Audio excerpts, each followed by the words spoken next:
This is Innsbruck, Austria, and you are not mistaken, that is a giant mountain behind me.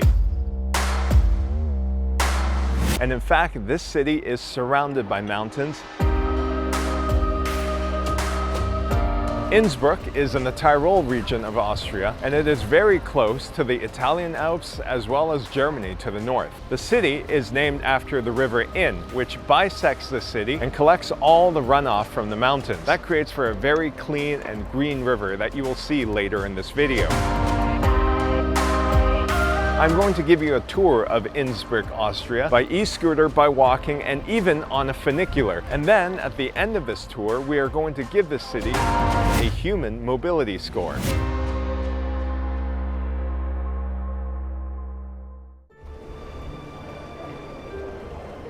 Despite being in the mountains, this city is remarkably well connected by public transit. A fantastic way to get to different cities in Austria from other parts of Europe is to take the ÖBB Nightjet, which is one of the few remaining night trains in Europe. For local transportation, you can take the yellow buses or the red trams. But best of all, you can take a funicular to the top of the mountain.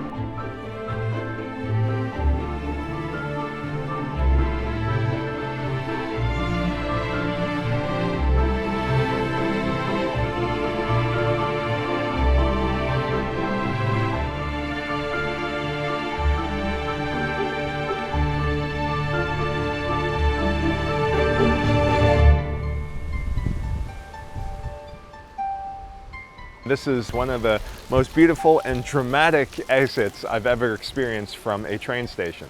And to the right is the entrance to the station at the very top level, and then to the left is a gorgeous view of the city.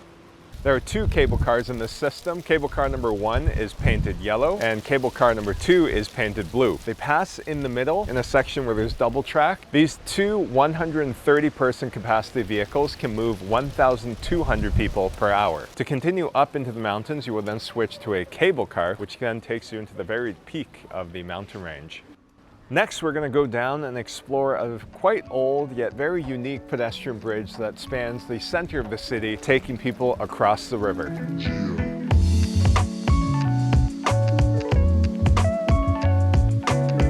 The streets and promenades in this city are labeled by this sign, and they tell you the street name and a little bit about the history of the street that you're walking through. I just saw a bus go by with not one, not two, not three, but 4 bike racks. Mind you, they were in the back of the bus and a bit difficult to put on, but having a free bike slot must be a great thing when it's the end of the day and you live on the top of the mountain. One of the non-urban planning things I've noticed walking around is that the weather changes very frequently. There's huge gusts of winds that develop quite randomly from time to time. I think it's due to all the mountains around here. It might be like that urban skyscraper effect.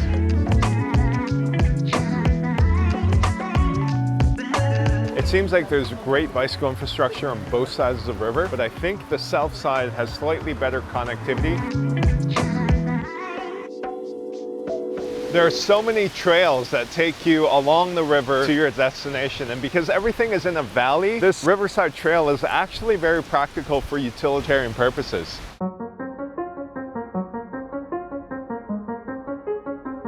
Moving out a bit from the city center, we have the New Orleans Bridge, which connects both sides of this river, though it does not allow for any automobile traffic. This one lane behind me is only for ambulance, police vehicles, and also a bus that runs through here about every 10 minutes. This bridge was built to signify a city friendship between Innsbruck here in Austria and New Orleans in the United States. So you have walking, which is the side I'm on. In the middle is reserved for public transit and emergency vehicles, and then on the other side you have the bike lane. If your city has the benefit of beautiful views, then why not use it in the construction of your bicycle infrastructure? This is just fantastic behind me. It's a river set within the Alps in a city that's nestled in a mountain range.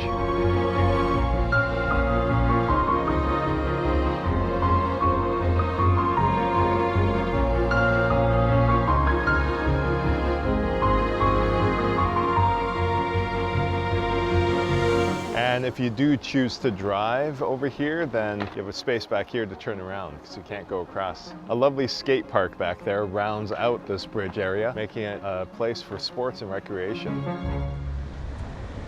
All right, we found the Tier scooter, which is great news. Let's take one back to the train station and end off this video.